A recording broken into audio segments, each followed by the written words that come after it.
much for joining me, and welcome to a brand new Studio Monday. I'm so happy to be back with you after taking the month off for Stamptember.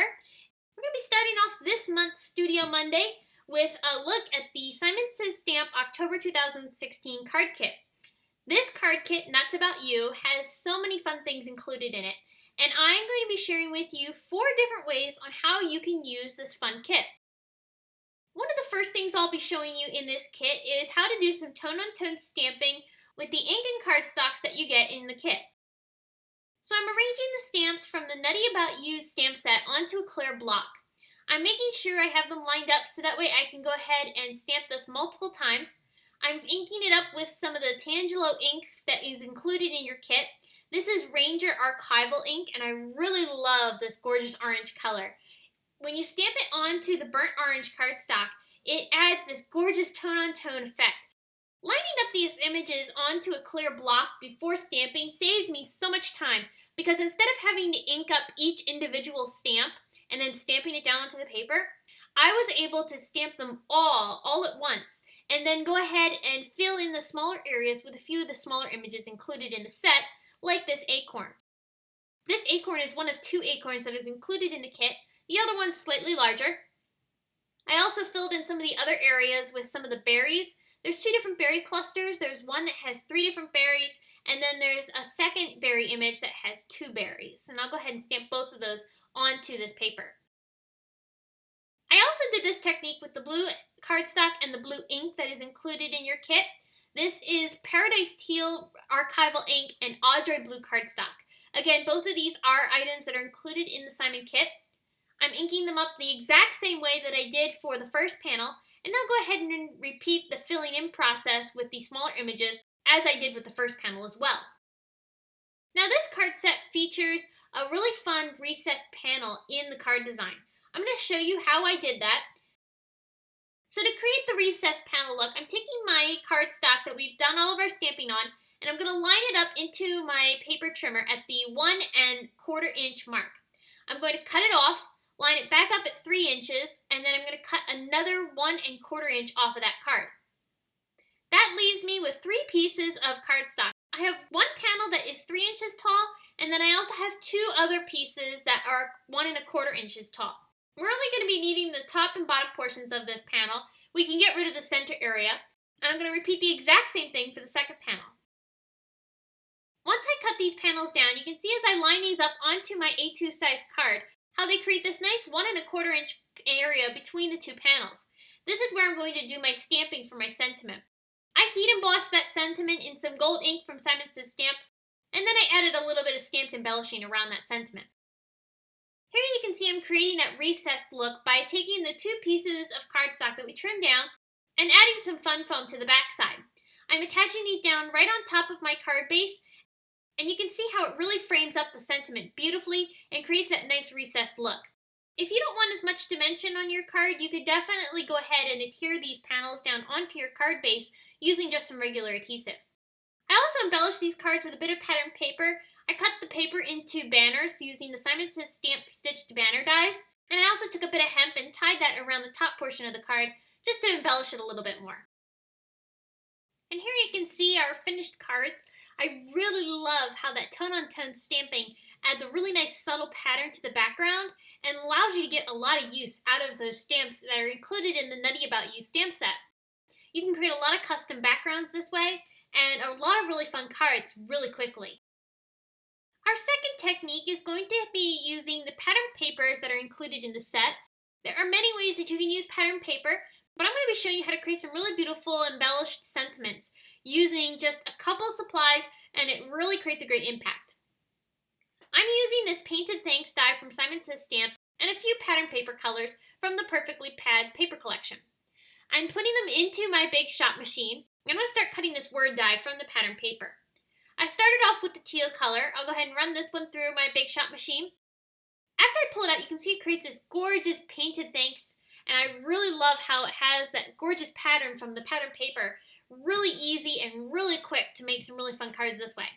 I'm going to go ahead and repeat this, die cutting not only the teal plaid paper, but I'm also going to die cut this beautiful orange and teal plaid, and I'm also going to die cut a bit of orange as well. These colors matched up really well together. Now we're going to be lining these up onto our card base to create a really nice focal point and really add a nice impact to the sentiment.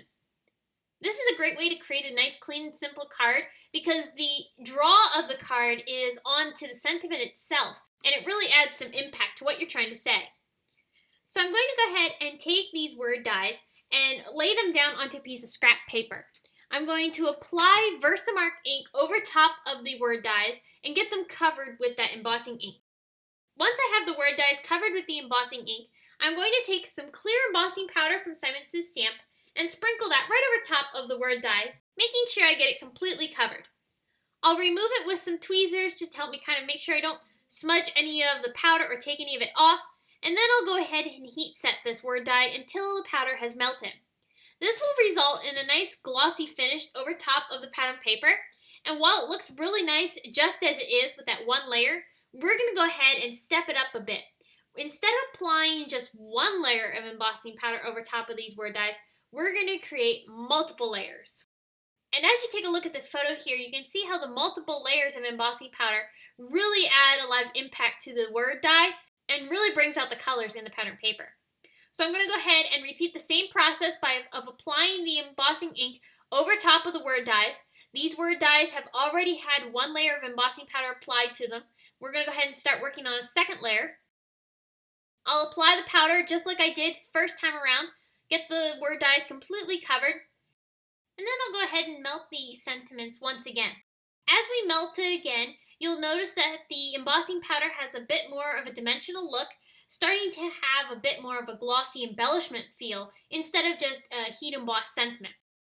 I ended up repeating the stamping and then applying the embossing powder a total of 3 times before I went ahead and moved on to the next step of the card. The next step was to make these a bit more stiffer and dimensional. I'm taking 3 other pieces of the Painted Thanks die. These are cut from white cardstock, and I'm going to glue those 3 pieces to the back side of each of our heat embossed pieces. This is going to allow us to have a bit more of a raised dimensional piece off of our card panel. The sentiments itself are domed and have a little bit of a dimensional look, but I want them to actually be physically raised off of the card.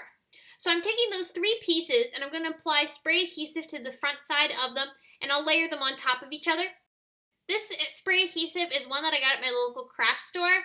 I don't know if you can still get it, but there are plenty of spray adhesives out on the market.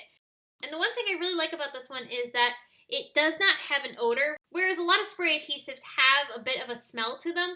I don't really like to use those because there's a lot of toxic fumes involved with that. So I look for ones that don't have an odor, and this one works really, really well.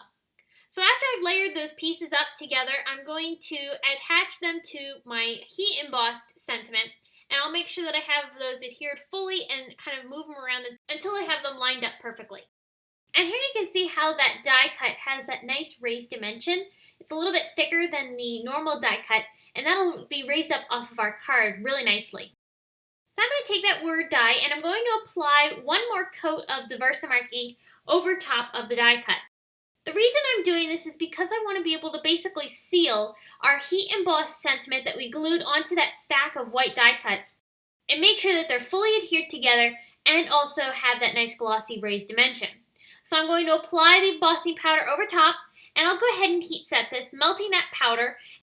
And as it melts, it'll melt around the sides of our die cut and really seal these pieces together. I'm going to adhere these down onto my card using some liquid glue. Just going to apply it to the back side, and then I'll go ahead and attach them right down onto our card.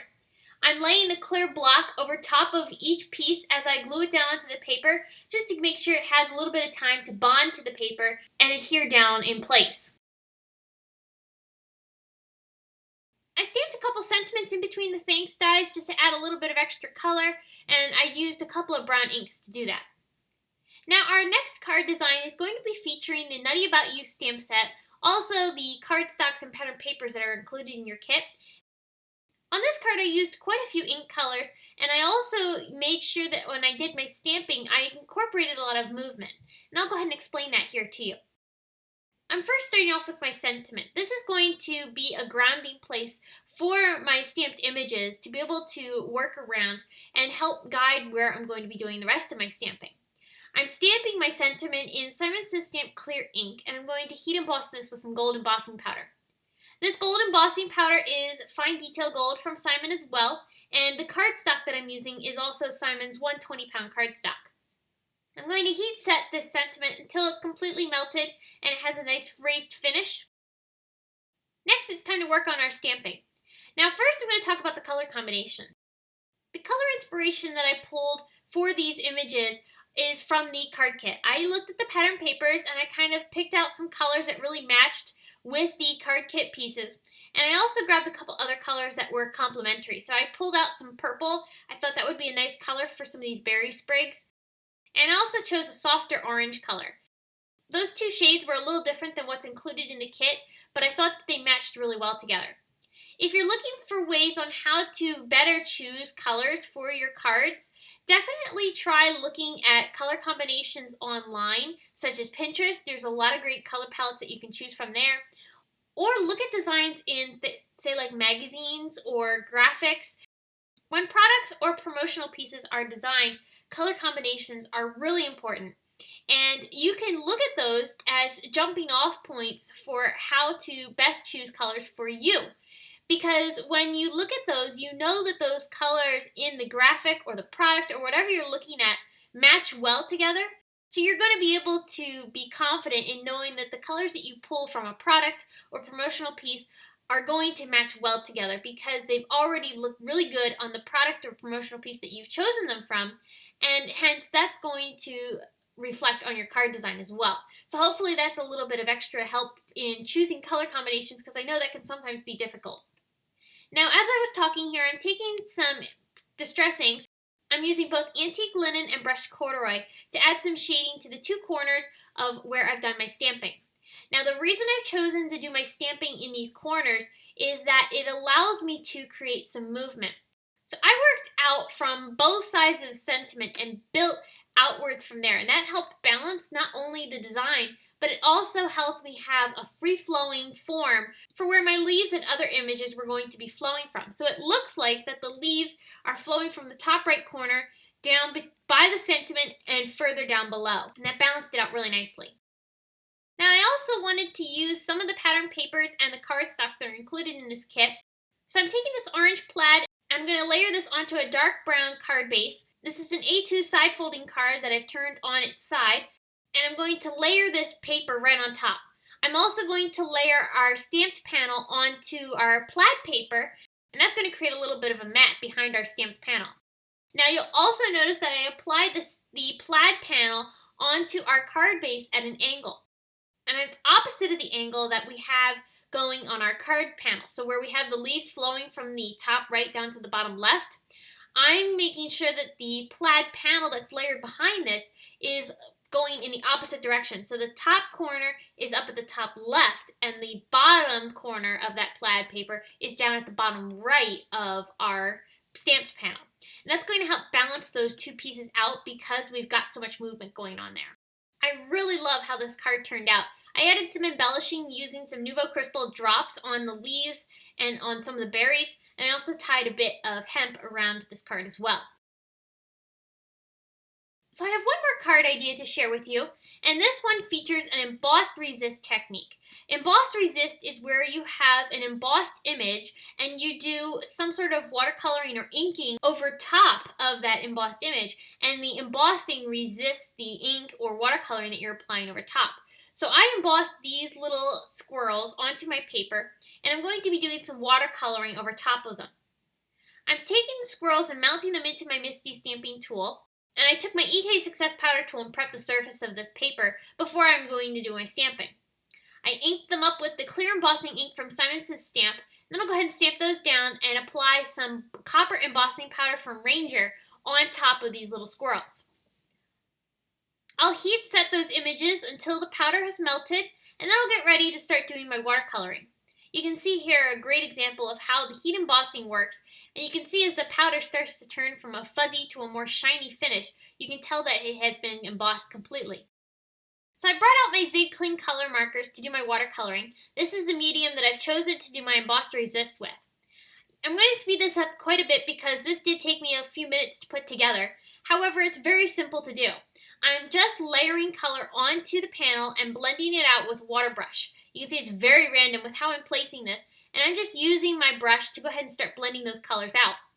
I started off with a light green and I'm bringing in some yellow, then I went from that and worked with orange and red. And as I'm layering those colors on, you can see it's really starting to create some really fun layering effects. Now I want to go ahead and create more layers by adding color on top of what we've already applied. You can see I did some splatters in the background as well to add a bit of texture, and I'm covering up everything, literally covering it up completely with those Zig Cling color markers and coming in with second layers. And believe it or not, this really does make a difference. You can see as we do this, we have a lot of hard and soft edges, and it really added a lot of interest to create a really fun and vibrant look. The multiple layers also kind of layer up on top of each other and intensify the colors really, really well.